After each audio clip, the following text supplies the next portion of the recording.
सभी भक्तों का गौर कथा के दूसरे दिन में स्वागत है।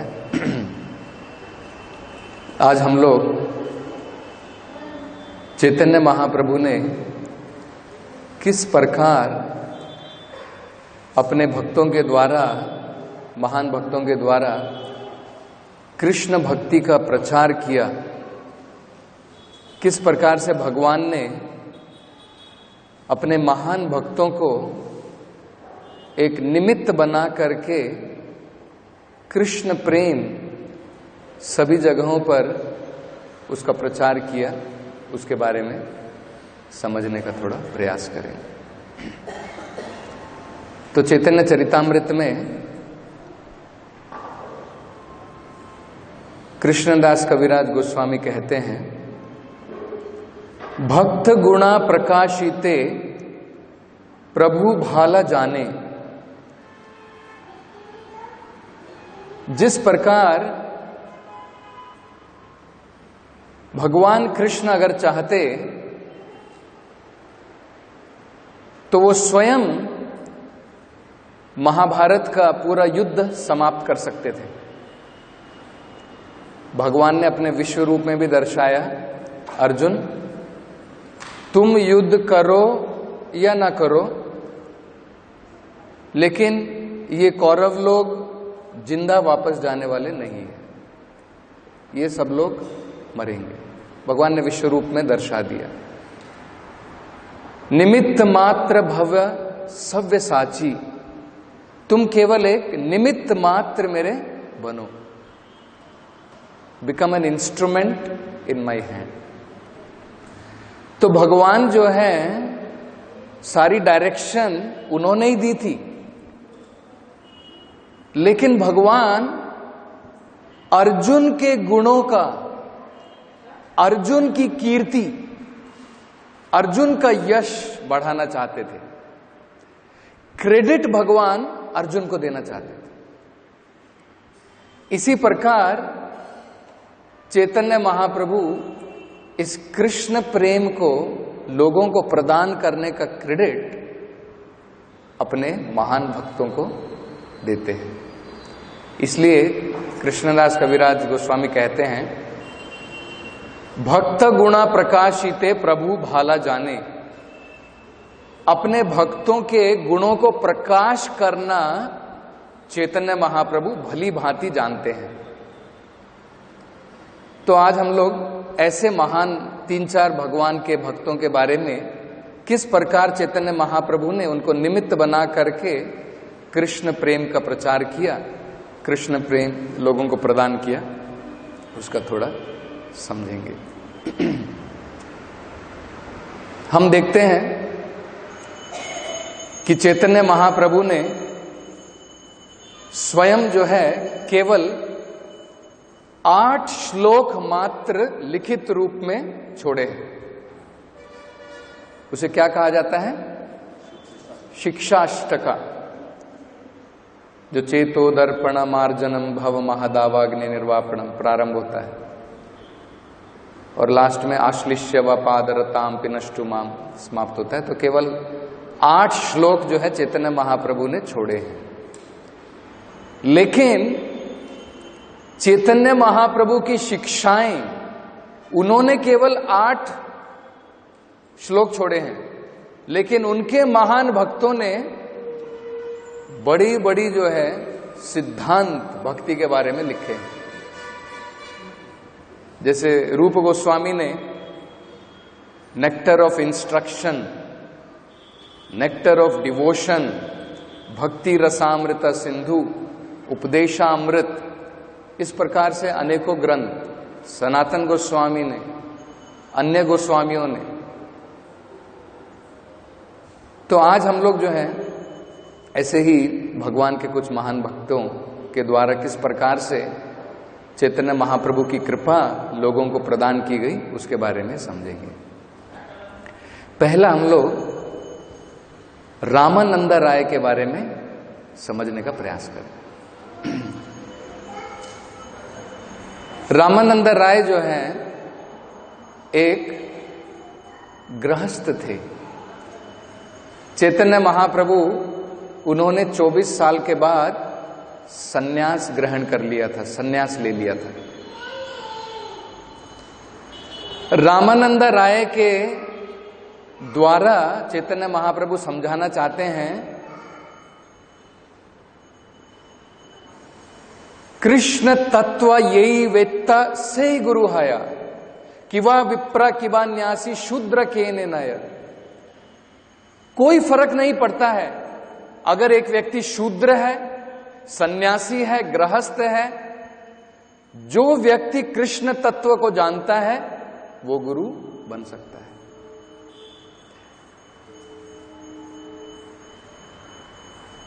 तो रामानंद राय के द्वारा चैतन्य महाप्रभु 3 चीज दर्शाना चाहते थे, भक्ति, प्रेम और तत्व।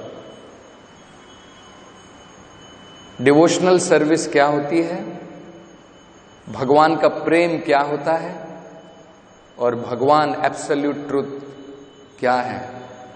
और वो भी एक गृहस्थ जो अपने कार्य में लगे हुए थे और एक शूद्र के घर में उन्होंने जन्म लिया था। तो ये जो है चैतन्य महाप्रभु उनके द्वारा दर्शाना चाहते थे। तो ऐसा हुआ जब चैतन्य महाप्रभु सर्वभौम भट्टाचार्य से मिले और बाद में कुछ साल जगन्नाथपुरी में रहने के बाद, सन्यास लेने के बाद जगन्नाथपुरी में रहते थे,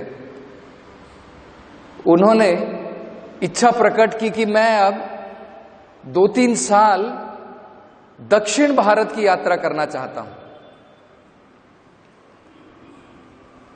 तो उस समय सार्वभौम भट्टाचार्य ने कहा, अगर आप दक्षिण भारत में जाते हैं, गोदावरी नदी के किनारे वहां पर रामानंद राय एक महान भक्त हैं, कृपा करके उन्हें नेग्लेक्ट मत कीजिएगा कि वो विषयी है, गृहस्थ है, आम कार्य काजों में लगा है, इस प्रकार से सोच करके उसे आप छोड़िए मत। कृपा करके आप उनको अपनी शरण प्रदान कीजिए। तो चैतन्य महाप्रभु जो है सबसे पहले सिंहाचल की तरफ गए और वहां से भगवान जो है गोदावरी नदी के किनारे आए। तो गोदावरी नदी के किनारे भगवान जो है वहां पर वास करते थे और गोदावरी नदी को देख करके चैतन्य महाप्रभु जो है पूर्ण रूप से आनंद विभोर हो उठे। गोदावरी नदी को वो यमुना समझ करके जो है बिल्कुल आनंद विभोर हो जाते थे कि ये यमुना नदी है। तो एक दिन वहां पर शाम को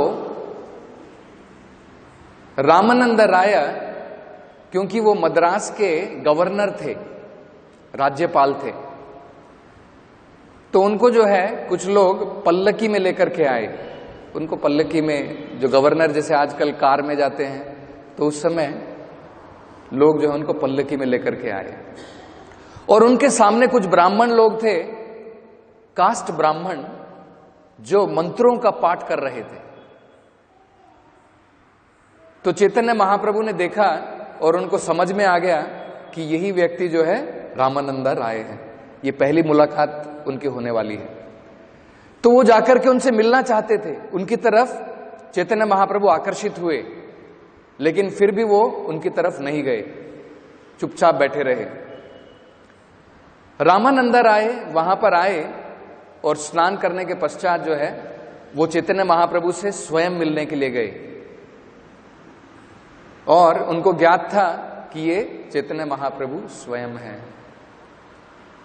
और वहां पर जो है पहली बार उनकी मुलाकात हुई और जब चैतन्य महाप्रभु को पता चला कि यही रामानंद राय हैं और जब रामानंद राय को ज्ञात हुआ कि चैतन्य महाप्रभु हैं, तो दोनों जो हैं आलिंगन करते हैं, गले मिलते हैं।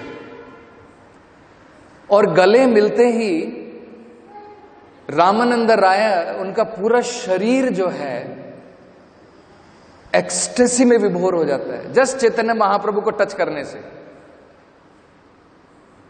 तो ब्राह्मण लोग जो थे उनकी सब कुछ समझ में नहीं आया।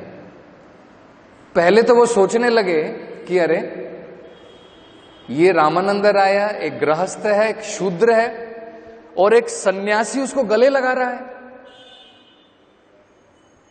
और दूसरा उनकी ये भी समझ में नहीं आया कि रामानंद राय चैतन्य महाप्रभु को टच करने के बाद में इतना आनंद विभोर होकर के किस प्रकार से जो है प्रैक्टिकली उनकी कॉन्शियसनेस विलुप्त हो गई, तो उनको समझ में नहीं आया।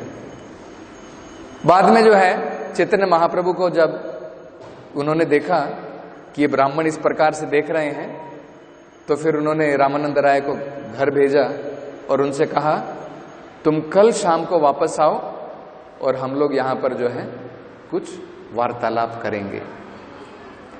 तो अगले दिन रामानंद राय उन सब ब्राह्मणों को लेकर के नहीं आए, अपने एक सर्वेंट को लेकर के आए और उनकी वो जो है चैतन्य महाप्रभु से जाकर के गोदावरी नदी के किनारे वहां पर मिले। बहुत सुंदर संवाद है, छोटा संवाद है। उस संवाद में चैतन्य महाप्रभु जो है हाईएस्ट ट्रुथ, भगवान का कृष्ण प्रेम असली तत्व क्या है, उसका जो है व्याख्यान रामानंद राय के द्वारा करवाते हैं। तो देखिए, इससे पहले कि हम लोग उस वार्तालाप के बारे में समझें, थोड़ा इस विषय में हम लोग कुछ समझने का प्रयास करेंगे।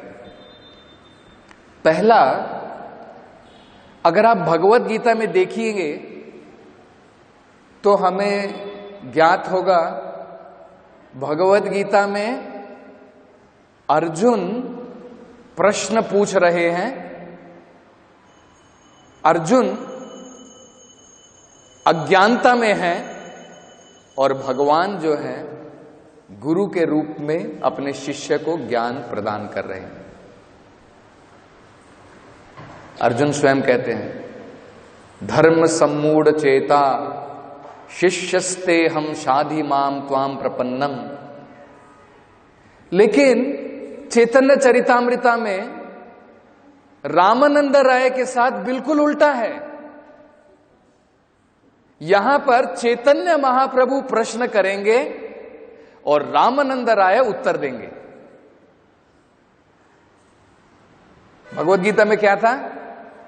अर्जुन प्रश्न करते हैं, भगवान कृष्ण उन्हें उत्तर देते हैं। यहां पर रामानंद राय को प्रश्न करते हैं चैतन्य महाप्रभु और रामानंद राय जो है उसका उत्तर देते हैं। लेकिन चैतन्य चरितामृत में उसके बारे में बताया गया है, हमें गलत नहीं समझना है। चैतन्य महाप्रभु केवल अपने भक्त के द्वारा ये ज्ञान लोगों को प्रदान करना चाहते थे। जिस प्रकार चैतन्य कृष्ण भगवान जो है स्वयं भीष्म पितामह के द्वारा महाराज युधिष्ठिर को ज्ञान देते हैं, तो इसी प्रकार भगवान अपने महान भक्त रामानंद राय द्वारा ये ज्ञान लोगों को प्रकाशित करना चाहते थे। तो वेदों में क्या उदाहरण दिया है? चैतन्य चरितामृत में बताया है भगवान चैतन्य महाप्रभु सागर हैं, सभी ज्ञान के सागर हैं। रामानंद राय एक बादल हैं जो समुद्र से पानी लेते हैं और बाद में सभी जगहों पर बरसाते हैं। तो एक्चुअली वो ओरिजिनली कहां से लिया गया है? समुद्र से ही पानी लिया गया है। तो चैतन्य महाप्रभु सागर हैं, रामानंद राय एक बादल के प्रकार हैं जो समुद्र से पानी लेते हैं और बाद में सभी जगहों पर बरसाते हैं। तो पहले हमको ये समझना है। दूसरा, स्वयं रामानंद राय कहते हैं कि भगवान आप मेरे से प्रश्न पूछ रहे हैं, लेकिन एक्चुअल रियलिटी क्या है? वो कहते हैं जैसे वीणा बजाने के समय में जो व्यक्ति वीणा बजाता है वो उस तार को हिलाता है, तार को खींचता है। The player he pulls the strings. तार अपने आप बजना शुरू नहीं करता है। तो कहते हैं भगवान मैं तो उस तार के बराबर हूं, I am like the string. जैसे आप खींचते हैं उसमें से वैसी आवाज निकलती है। तो ये जो है रामानंद राय कहते हैं। तो एक्चुअली क्या है, रामानंद राय के थ्रू भगवान जो है ये महान ज्ञान लोगों को प्रदान करना चाहते हैं। बहुत सुंदर संवाद है, उसे जरा ध्यान से सुनिए, बड़ा इंटरेस्टिंग भी है। किस प्रकार एक के बाद एक चैतन्य महाप्रभु जो है इस उत्तम ज्ञान को प्रकाशित करते हैं। पहले ABCD, बाद में धीरे धीरे डिग्री, ग्रेजुएशन और डॉक्टरेट, PhD। जिस प्रकार से हम लोग इस प्रकार से लेवल पे जाते हैं, पहले प्राइमरी स्कूल में जाते हैं, सेकेंडरी स्कूल में जाते हैं, हायर स्कूल जाते हैं, डिग्री लेते हैं, डॉक्टरेट करते हैं, ठीक इसी प्रकार से चैतन्य महाप्रभु जो है रामानंद राय के द्वारा धीरे धीरे ग्रेजुअली वो ज्ञान को प्रदर्शित करते हैं। तो पहले भगवान जो है रामानंद राय से कहते हैं, रामानंद राय जरा मुझे बताओ मनुष्य के जीवन में परफेक्शन क्या है?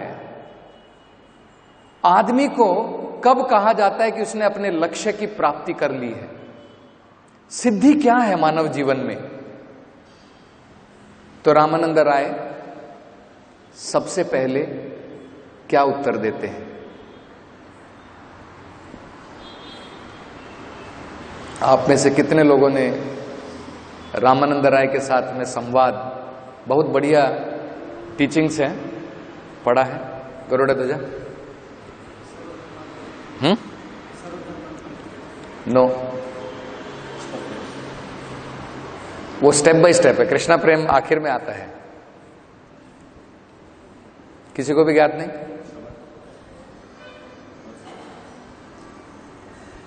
सबसे पहले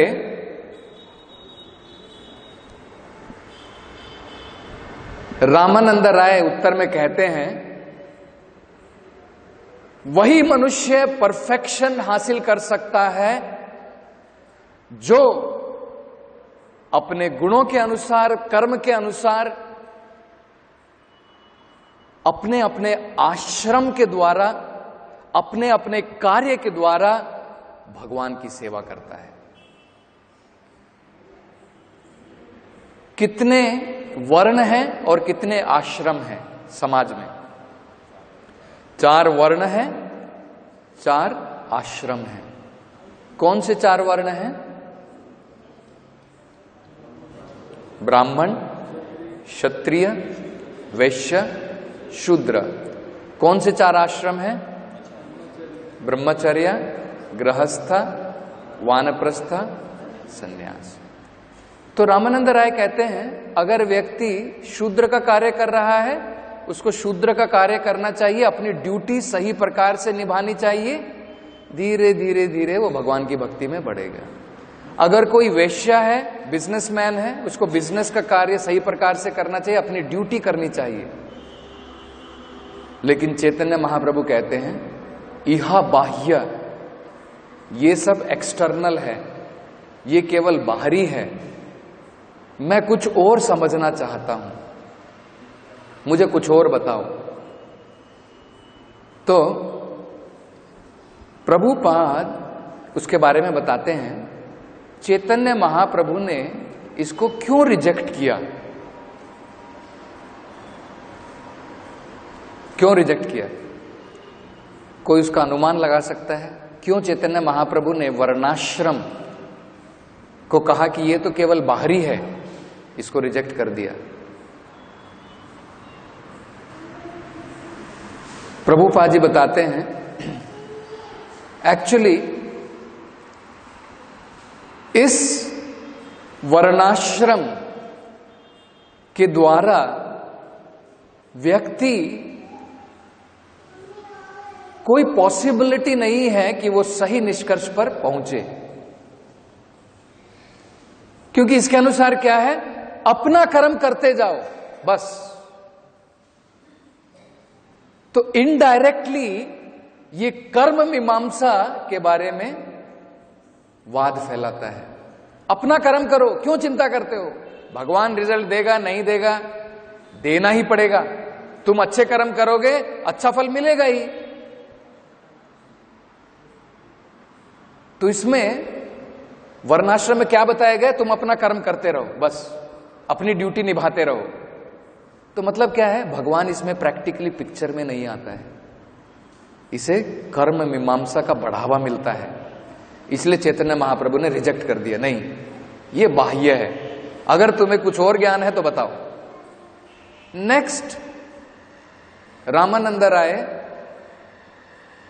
उसके बदले में क्या देते हैं, क्या उत्तर देते हैं? ठीक है, वर्ण आश्रम बाहरी है, ऐसा करो, ये कार्य करो।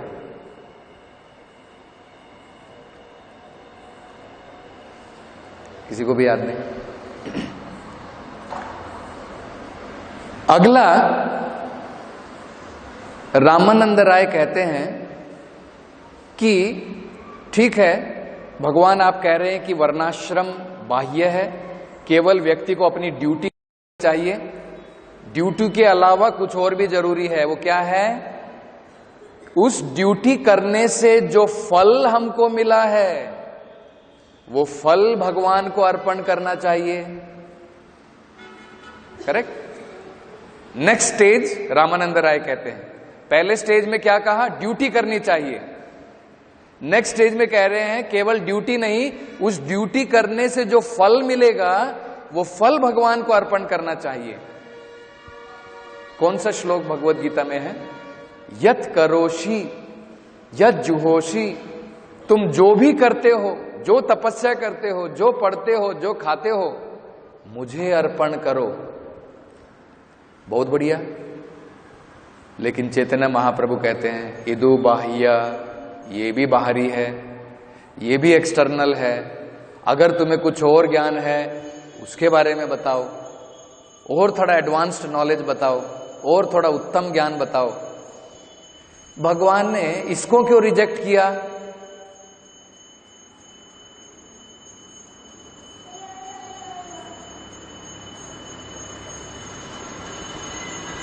कौन उसके बारे में विचार कर सकता है? भगवान ने इसको क्यों रिजेक्ट किया?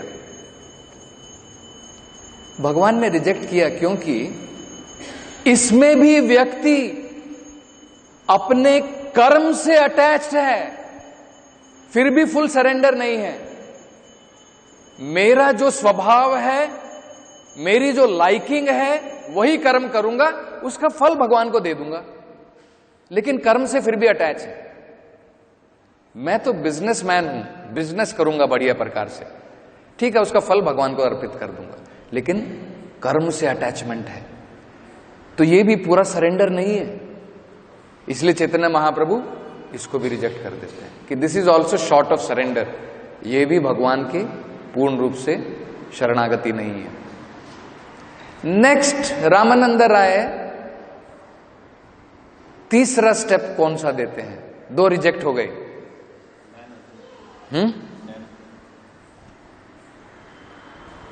तब रामानंद राय ने विचार किया, अरे ड्यूटी भी बाहरी है, उसका फल भी बाहरी है, बेटर होगा दोनों को रिनाउंस कर दिया जाए। सर्वधर्मान परित्यज्य मामेकं शरणं व्रज। तो उन्होंने कहा कि भगवान फिर तो बढ़िया क्या है, अपने कर्म को, कर्म के फल को, दोनों को रिनाउंस कर दो। करेक्ट? लेकिन फिर भी भगवान कहते हैं ये भी बाहरी है, अगर तुम्हें कुछ और ज्ञान है, उत्तम ज्ञान है, तो उसके बारे में मुझे बताओ। भगवान ने इसको भी रिजेक्ट क्यों किया?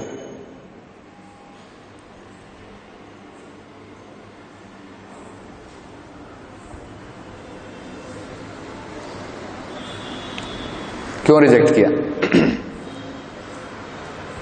प्रभुपाद जी बताते हैं क्योंकि केवल त्याग करना मात्र, सर्वधर्मान परित्यज्य, हम अपने केवल उसको त्याग करने मात्र से पॉजिटिव एंगेजमेंट नहीं आती है।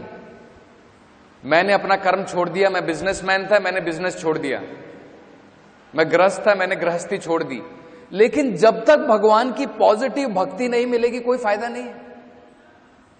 तो चैतन्य महाप्रभु ने कहा कि केवल त्याग करना मात्र, उसमें कोई बड़ी बात नहीं है, अगर इससे भी कुछ ऊपर है तो उसके बारे में मुझे बताओ। तो भगवान ने इसको भी रिजेक्ट कर दिया। बाद में नेक्स्ट स्टेज में रामानंद राय क्या बोलते हैं? अभी भी नहीं।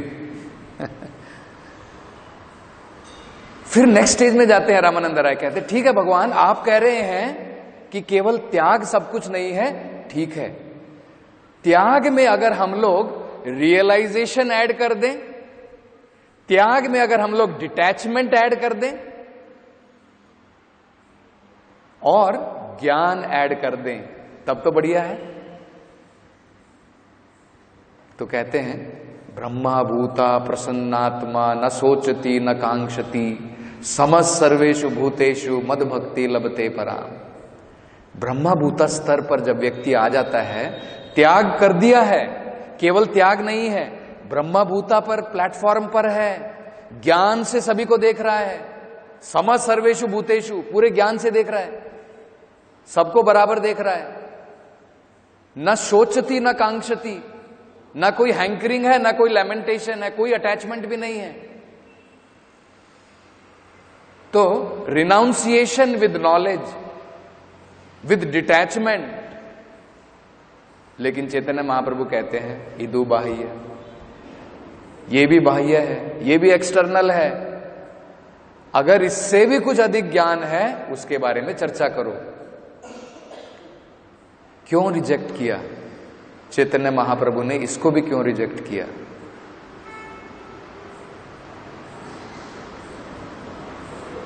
प्रभुपाद जी बताते हैं कोई डाउट नहीं है, ब्रह्मन रियलाइजेशन में कंटैमिनेशन नहीं है, उसमें कोई कंटैमिनेशन नहीं है।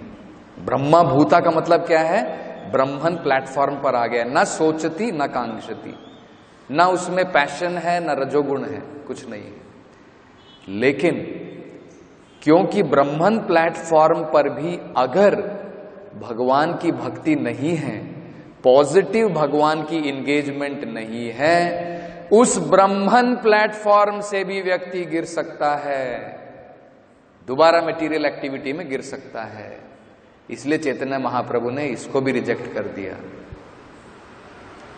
भागवत में श्लोक है आरुह्य कृच्छ्रेण पतंती, मतलब अपनी तपस्या के द्वारा व्यक्ति ब्रह्मन प्लेटफॉर्म पर पहुंच चुका है, लेकिन वहां से भी अगर वो भगवान के चरण कमल की शरण नहीं लेता है, वहां से भी वो गिर जाता है।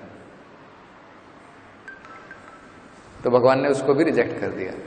नेक्स्ट क्या देते हैं रामानंद राय सजेशन? तो अभी 4 प्रोसेस रिजेक्ट हो गए हैं।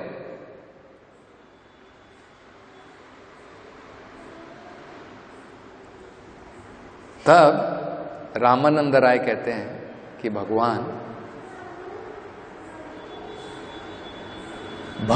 की भक्ति जिसमें ज्ञान का प्रयास ना हो, कर्म का भी कुछ प्रयास ना हो, उस प्रकार की भगवान की भक्ति श्रेष्ठ है। ज्ञाने प्रयासे उदपस्य नमंत एव, वो ब्रह्मा का श्लोक कोट करते हैं भागवतम से, क्योंकि इससे पहले भगवान ने ब्रह्मन प्लेटफॉर्म में ज्ञान को भी रिजेक्ट कर दिया था कि तुम ज्ञान बता रहे हो। तो उन्होंने कहा कि ठीक है, भक्ति विदाउट ज्ञान, भक्ति विदाउट फ्रूटिव एक्टिविटी, वो श्रेष्ठ है। तब पहली बार चैतन्य महाप्रभु कहते हैं दिस इज ऑल राइट, ये सही है, लेकिन ये केवल शुरुआत है, उसके आगे एडवांस्ड नॉलेज बताओ और उत्तम ज्ञान मुझे बताओ। तब आगे जो है रामानंद राय बताना शुरू करते हैं कि किस प्रकार से सबसे पहले ज्ञान के प्रयास को छोड़ करके ह्यूमिलिटी के साथ हमें विधि भक्ति, साधना भक्ति अपनानी चाहिए। तो एक्चुअली अगर आप देखें, ज्ञान का प्रोसेस वगैरह कुछ मायने ही नहीं रखता है भक्ति में। भक्ति प्रारंभ होती है साधना भक्ति से, विधि भक्ति से। रेगुलेटेड डिवोशनल सर्विस के बारे में वो महाप्रभु को बताते हैं। तब चैतन्य महाप्रभु कहते हैं और आगे बताओ, इस प्रकार की रेगुलेटेड डिवोशनल सर्विस से भगवान प्रसन्न नहीं होता है, और उसके आगे बताओ। तब कहते हैं कि रागानुगा भक्ति, जब डिवोटी अटैच हो जाता है कृष्णा के साथ में, वो सही है, लेकिन और उससे आगे बताओ। तब बताते हैं कि किस प्रकार धीरे धीरे जब ये भक्ति प्रेम भक्ति में कल्मिनेट होती है। और प्रेम भक्ति कहां से प्रारंभ होती है? प्रेम भक्ति के 4 स्टेजेस हैं। प्रेम भक्ति प्रारंभ होती है जब व्यक्ति भगवान को अपना ईश्वर के रूप में मानता है, मास्टर के रूप में समझता है, और अपने आप को एक सर्वेंट के बराबर समझता है। रामानंद राय उदाहरण देते हैं अम्बरीश महाराज का। किस प्रकार महाराज अम्बरीश जो है, उन्होंने सर्व रूप से अपने तन मन सब चीजों से जो है भगवान की सेवा की। किसको वो श्लोक याद है? सवई मनः कृष्ण पदारविंदयोर वाचांसी वैकुंठ गुणानुवर। सारे अपनी इंद्रियों का इस्तेमाल भगवान की सेवा के लिए मात्र किया। तब चैतन्य महाप्रभु बड़े प्रसन्न हो गए। उन्होंने कहा बहुत बढ़िया, अब आगे बताओ, और उससे आगे क्या है? तो उन्होंने कहा जब ये दास्य भाव साख्य भाव में बदल जाता है, भगवान और प्रसन्न हो जाता है, भगवान को और आनंद मिलता है। दास्य भाव में क्या है? दास अपने आप को बड़ा सबऑर्डिनेट समझता है और भगवान को अपना मास्टर समझता है। साख्य भाव में अलग है। साख्य भाव में भगवान को अपने बराबर समझता है। आप कृष्ण होंगे आपके घर में, यहां पर आप मेरे सखा हैं, आपके कंधे के ऊपर चढ़ करके मैं बैठूंगा। कोई सर्वेंट अपने मास्टर के कंधे के ऊपर चढ़ करके नहीं बैठेगा। लेकिन यहां पर हम लोग देखते हैं भगवान के गोपागण जितने भी ग्वाल बाले थे, खेल खेल में जब भगवान कृष्ण हार जाते थे तो भगवान के कंधों के ऊपर चढ़ करके वो जो है जाते थे। ये साख्य भाव है। तब चैतन्य महाप्रभु और अत्यधिक प्रसन्न हुए। बाद में कहा लेकिन इससे भी अधिक मुझे बताओ। तब वो कहते हैं कि साख्य भाव से भी बढ़कर के जो है वात्सल्य भाव में जब भक्त अपने भगवान की सेवा करता है, वो उससे भी ग्रेटर है। तो देखिए कितना परिवर्तन है। दास्य में मैं सर्वेंट, भगवान मास्टर। साख्य में मैं बराबर, भगवान बराबर। वात्सल्य में मैं मास्टर, भगवान मेरे नीचे सबऑर्डिनेट। जैसे यशोदा माई, नंद महाराज, वसुदेव, देवकी, इस प्रकार का है। हम लोगों ने कहीं पर भी नहीं देखा कोई भक्त भगवान के सामने छड़ी लेकर के जाता है। लेकिन यशोदा माई जो है अपने हाथ में छड़ी लेकर के, दामोदर लीला में हम लोग देखते हैं भगवान को छड़ी लेकर के डरा रही है और भगवान डर के खड़े हैं, बिल्कुल उनकी आंखों में से आंसू निकल रहे हैं। तो ये देख करके जो है कुंती महारानी भी कहती है कि गोप्या ददे कृताग सीधाम तावत। क्या पोजीशन है यशोदा माई की, है कि? उसको देख करके वो भी चकित है। तब चैतन्य महाप्रभु कहते हैं ये तो बहुत बढ़िया है, लेकिन इससे भी आगे मैं जानना चाहता हूं। तब जो है रामानंद राय भगवान के माधुर्य भाव के बारे में बताते हैं, और उसमें भी किस प्रकार गोपियां सर्वश्रेष्ठ भाव से भगवान की सेवा करती हैं। और यहां तक कि कोट करते हैं भागवत से कि लक्ष्मी देवी जो 24 घंटे भगवान की छाती पर विराजमान है, वो भी प्रयास करती है कि मैं भी गोपी बन करके भगवान की रासलीला में भाग लेना चाहती हूं। भगवान का ये माधुर्य रस इतना श्रेष्ठ है कि लक्ष्मी देवी स्वयं गोपी का रूप धर के भगवान की रासलीला में भाग लेना चाहती है। तब भगवान बड़े प्रसन्न हुए चैतन्य महाप्रभु। लेकिन उन्होंने कहा इससे भी क्या श्रेष्ठ है, जरा मुझे बताओ। तब रामानंद राय ने कहा कि भगवान, पूरी धरती पर आज तक किसी ने ऐसा प्रश्न नहीं पूछा है कि इससे भी अधिक श्रेष्ठ क्या है। और तब रामानंद राय आगे विस्तार करते हैं कि इन गोपियों में से भी सबसे सर्वश्रेष्ठ श्रीमती राधा रानी है। और श्रीमती राधा रानी का जो प्रेम है वो सबसे श्रेष्ठ है। उनका जो कुंड है राधा कुंड, वो भी भगवान को अत्यंत प्रिय है। तो जब रामानंद राय ने ये डिस्क्रिप्शन व्याख्यान देना शुरू किया, तब जो है चैतन्य महाप्रभु ने फर्दर इसके बारे में जो है काफी डिस्कशन किया। तो ये जो है सर्वश्रेष्ठ डिस्क्रिप्शन आप अगर पढ़ेंगे तो आप टीचिंग्स ऑफ लॉर्ड चैतन्य, चैतन्य महाप्रभु की जो शिक्षाएं हैं, 27वें अध्याय 27th चैप्टर, बहुत सुंदर डिस्क्रिप्शन है। प्रभुपाद जी ने जो बढ़िया डिस्क्रिप्शन दिया है, किस प्रकार से चैतन्य महाप्रभु एक एक प्रोसेस को रिजेक्ट करके हाईएस्ट परफेक्शन का जो प्रोसेस है, फाइनली उसके बारे में जो है लोगों को ज्ञान प्रकाशित करते हैं। तो इस प्रेम भक्ति में जो स्वयं चैतन्य महाप्रभु राधा के भाव में आए हैं, उसको चखने के लिए और उसको लोगों को प्रदान करने के लिए जो है स्वयं चैतन्य महाप्रभु आए हैं। और उसका प्रकाशन जो है रामानंद राय के द्वारा भगवान करवाते हैं। थोड़ा एक 10 मिनट में और एक दो भक्तों के बारे में जो है उनके द्वारा भगवान ने क्या प्रकाशित किया, उसको भी समझने का प्रयास करेंगे। चैतन्य चरितामृत में बताया है कि भगवान ने अपने भक्तों के द्वारा अलग अलग चीज जो है लोगों को, दुनिया को दर्शाई। हरिदास ठाकुर, उनके द्वारा भगवान ने भक्ति के किस उत्तम प्रोसेस को लोगों को समझाने का प्रयास किया।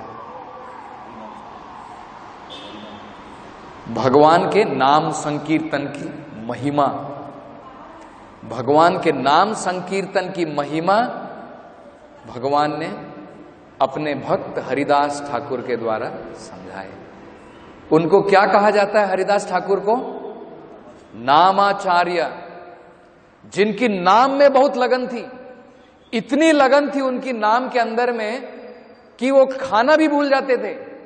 जब तक अपने राउंड कंप्लीट नहीं करते थे, खाते भी नहीं थे, पीते भी नहीं थे, सोते भी नहीं थे। ये नामाचार्य हरिदास ठाकुर थे, इतने महान भक्त थे।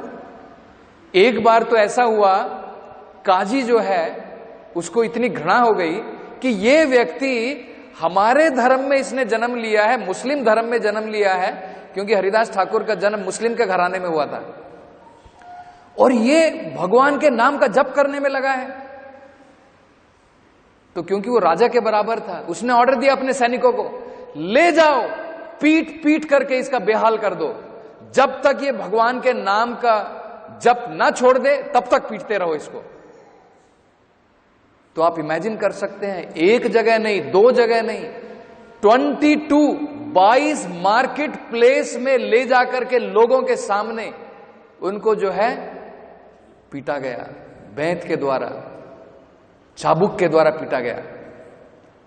लेकिन जिस प्रकार प्रहलाद महाराज, उनको इतनी यातना देने के बावजूद भी उन्होंने कभी भगवान की भक्ति नहीं छोड़ी, ठीक इसी प्रकार से हरिदास ठाकुर ने भगवान के नाम का जप बिल्कुल नहीं छोड़ा।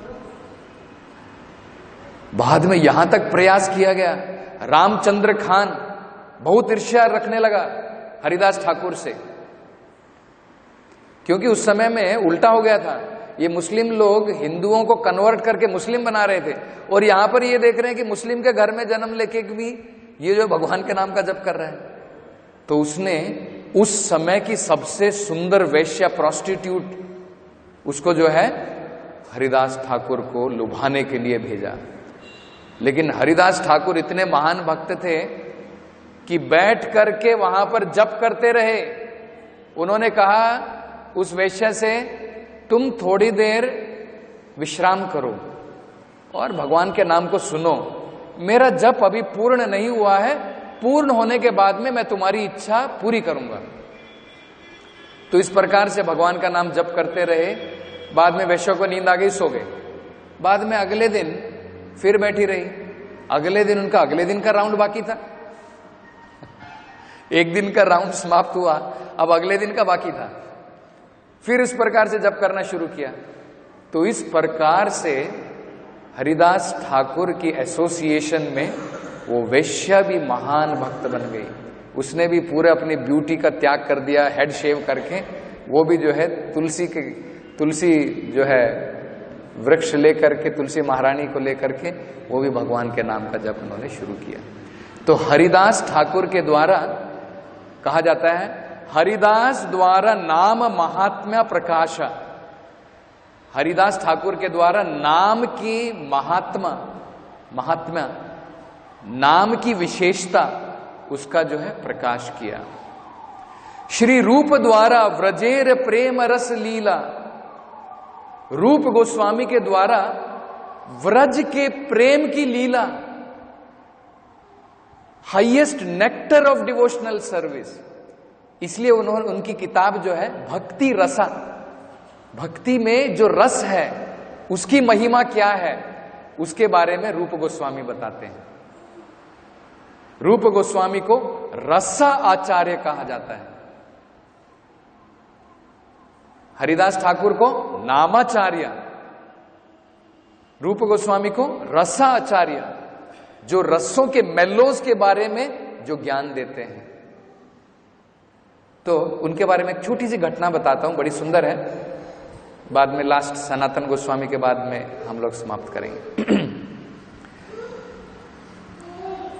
चैतन्य महाप्रभु जो है हर एक वर्ष बड़े ही आनंद के साथ में जगन्नाथपुरी में रथ यात्रा जो है अटेंड करते थे, और बिल्कुल गोपियों के भाव में लुप्त होकर के भगवान जो है भगवान की रथ यात्रा, जगन्नाथ भगवान की रथ यात्रा को अटेंड करते थे। गोपियों का भाव क्या था?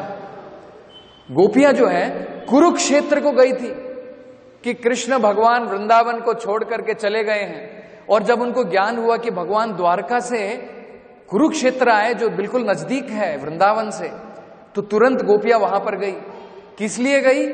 और जब उन्होंने वहां पर देखा कि भगवान जगन्नाथ जो है, बलदेव, सुभद्रा, भगवान कृष्ण, बलराम और सुभद्रा तीनों वहां पर आए हुए हैं, और तीनों जो है रथ पर विराजमान है, तो उन्होंने कहा कि भगवान आप उस प्रकार के नहीं हैं जैसे आप वृंदावन में थे, हम वापस आपको खींच करके वृंदावन में ले जाना चाहते हैं, ये रूप हमको पसंद नहीं है। तो बड़े ही प्रेम विभोर होकर के जो है गोपियां भगवान को वापस रथ में खींच रही हैं, वृंदावन ले जाना चाहती हैं।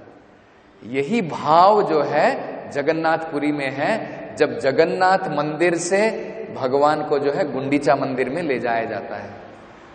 तो चैतन्य महाप्रभु भी गोपियों के भाव में जो है रथ को खींचते थे। उस भाव में एक कविता कहते थे, एक श्लोक पढ़ते थे। वो श्लोक जो है देखने में बाहरी रूप से लौकिक लगता है। उस श्लोक से लगता है कि मानो एक जो है प्रेमिका अपने जो है अपने प्रेम जो उनके पात्र हैं उनसे कह रहे हैं कि आप वापस मेरे पास में आ जाओ। देखने में एक लौकिक लगता है, और एक्चुअली ये श्लोक जो है साहित्य दर्पण से है, तो प्रैक्टिकली एक्सटर्नली देखा जाए तो उसका मतलब वही निकलता है। एक प्रेमिका अपने जो है प्रेम के पात्र से कह रही है। तो श्लोक क्या है? वो श्लोक है यह कौमार हरा स एव ही वरसा। तो ये श्लोक को जो है रिसाइट करते रहते थे। बाकी लोग जितने भी चैतन्य महाप्रभु के जो लोग थे उनको समझ में नहीं आता था ये चैतन्य महाप्रभु क्या श्लोक बोलते हैं। केवल स्वरूप दामोदर जो भगवान के अत्यंत निकट के भक्त थे, केवल वो उसका सही मीनिंग जानते थे। एक वर्ष रूप गोस्वामी भी वहां पर आए, उन्होंने भी चैतन्य महाप्रभु को इस प्रकार का जो है श्लोक बोलते हुए सुना। श्लोक बोलने के बाद में रूप गोस्वामी जो है अपनी कुटिया में चले गए। तो एक्चुअली सनातन गोस्वामी, रूप गोस्वामी और हरिदास ठाकुर तीनों भी जगन्नाथ मंदिर में अंदर प्रवेश नहीं करते थे। क्यों? अपने आप को वो अत्यंत तुच्छ समझते थे, क्योंकि एक्चुअली मुस्लिम्स को अलाउड नहीं है। रूप गोस्वामी और सनातन गोस्वामी भी कर्म के द्वारा एक प्रकार से, वो उनके जन्म के द्वारा ब्राह्मण थे, लेकिन कर्म के द्वारा एक प्रकार से मुस्लिम की तरह हो गए थे। अपने आप को बड़ा नीच समझते थे, वो भी नहीं जाते थे। केवल रथ यात्रा के समय में भगवान जगन्नाथ के उनको साल में एक बार दर्शन होते थे। तो भगवान के दर्शन करने के लिए गए, तो बाद में जो है अपनी कुटिया में चले गए और वहां पर जो है उन्होंने चैतन्य महाप्रभु ने जो ये श्लोक लिखा था उसका सही अर्थ उन्होंने लिख करके, एक पाम का लीफ होता है जो पेड़ का पत्ता जो होता है उस पत्ते के ऊपर लिखा जाता था पहले, उस पर सही मीनिंग लिख करके उन्होंने अपनी छत के ऊपर रख दिया। चैतन्य महाप्रभु बड़े दयालु थे।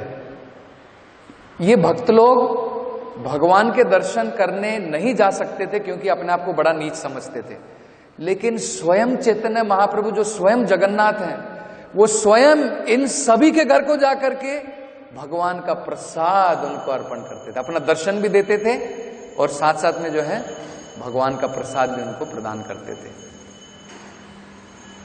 तो जो है भगवान के दर्शन करने के बाद में चैतन्य महाप्रभु रूप गोस्वामी की कुटिया में गए।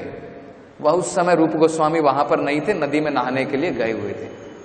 तो स्वरूप दामोदर के साथ में गए और उन्होंने उनको वहां पर यह पत्ता मिला जिसमें जो है सही अर्थ समझाया गया था। चैतन्य महाप्रभु ने जब वो श्लोक पढ़ा, आनंद विभोर होकर के भगवान मूर्छित हो गए, ही बिकेम अनकॉन्शियस। और बाद में जब उनकी चेतना वापस लौटी तो स्वरूप दामोदर से कहा कि मेरे मन के इस आंतरिक विचार को रूप गोस्वामी ने कैसे समझ लिया, किस प्रकार से समझ लिया? तो उन्होंने कहा कि भगवान आपकी कृपा जिसके ऊपर हो वो आपके अंतर गुणों को समझ सकता है। आपकी अत्यंत असीम कृपा रूप गोस्वामी के ऊपर है, इसलिए वो समझ सके हैं। तो रूप गोस्वामी जब वापस आए लौट करके, तो जो है चैतन्य महाप्रभु ने एक थप्पड़ मारा उनको जोर से ऑफ कोर्स एक्सटेसी में। और बाद में उसे जो है गोदी में लेकर के उनसे पूछा, how were you able to understand my inner feeling, मेरे आंतरिक भाव को तुम किस प्रकार से समझ सके। बड़ा सुंदर श्लोक है एक्चुअली वो श्लोक में राधा रानी जो है भगवान कृष्ण से प्रार्थना कर रही है। वो प्रार्थना में जो है वापस कृष्ण को जो है वृंदावन धाम में बुलाना चाहती है, वही है। वो क्या है, एक श्लोक में पढ़ देता हूं।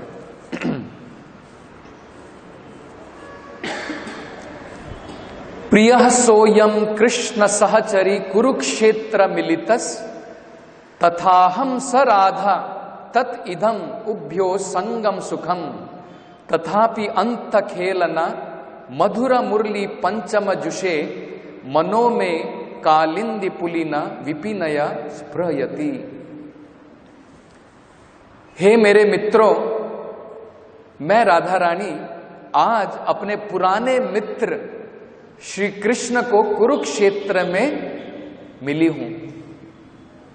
मैं वही राधा रानी हूं और हम लोग दोबारा वही राधा और कृष्ण मिल रहे हैं। सब कुछ बहुत बढ़िया है, लेकिन फिर भी मैं वापस यमुना किनारे, वापस उसी फॉरेस्ट में वृंदावन में वापस जाना चाहती हूं। मैं वहीं पर भगवान की मुरली का पंचम स्वर सुनना चाहती हूं, हमेशा के लिए उस वृंदावन में वास करना चाहती हूं। तो ये भाव में जो है रूप गोस्वामी ने ये वर्ष जो है अपने उसमें जो है पत्ते पर लिख करके रखा था। तो किस प्रकार से जो है वो कहते हैं, सुंदर श्लोक है, मोरा श्लोकेर अभिप्राय ना जाने कौन जने, मेरे श्लोक का अभिप्राय कोई नहीं समझा है। मोरा मनेर कथा तुम ही जानी ले के मने, मेरे मन का अभिप्राय तुमने कैसे जान लिया? रूप गोस्वामी से पूछते हैं। एता बली तान रे बहु प्रसाद करिया, स्वरूप गोस्वामी रे श्लोका देखा ही ललाना। बाद में स्वरूप गोस्वामी को श्लोक दिखाया कि किस प्रकार से रूप गोस्वामी ने मेरे मन के अंदर की बात समझ ली है, कैसे समझ ली है। तो स्वरूप गोस्वामी कहते हैं, स्वरूप कहे याते जानी ले तुम्हारा मन, ताते जानी है तुम्हारे कृपा भाजन। वो कहते हैं अगर रूप गोस्वामी ने तुम्हारे मन के इंटेंशंस को जान लिया है, इसका मतलब क्या है? रूप गोस्वामी को आपकी स्पेशल कृपा प्राप्त हुई है। तो इसलिए भगवान के रसों को समझाने का कार्य केवल भगवान के महान भक्त रूप गोस्वामी जैसे महान भक्त ही कर सकते हैं। अगली क्लास में हम लोग थोड़ा सनातन गोस्वामी का और बाद में भगवान की अंतिम लीलाएं, किस प्रकार से भगवान अपने अंतिम दिनों में मैक्सिमम समय केवल जो है बाकी के जितने भी साल थे, केवल एक 5-6 साल भगवान वृंदावन को गए, भगवान साउथ इधर दक्षिण भारत की यात्रा को गए, बाकी के नियरली 18 साल चैतन्य महाप्रभु ने एकांत में जो है जगन्नाथपुरी में बिताए और वहां पर अपने बड़े अत्यंत निकट भक्तों के साथ में जो है भाव विभोर होकर के उस कृष्ण प्रेम का आस्वादन किया। उसके बारे में जो हम लोग कुछ समझेंगे। जैसे एक लीला, उसका जस्ट मैं शीर्षक बताता हूं, किस प्रकार से भगवान जो है आनंद विभोर होकर के एक दिन जो है समुद्र को गंगा नदी समझ करके जो है भगवान उसके अंदर में कूद पड़े, बिल्कुल आनंद विभोर होकर के, और बाद में एक मछुआरे ने जो है उनको जाल में पकड़ लिया। तो ये सब भगवान की जो है एक्सटैटिक लीला, किस प्रकार से भगवान ने कृष्ण प्रेम का आस्वादन किया, वो कल हम लोग जो है लास्ट जो है गौर कथा में सुनेंगे। हरे कृष्णा। श्रील प्रभुपाद की जय।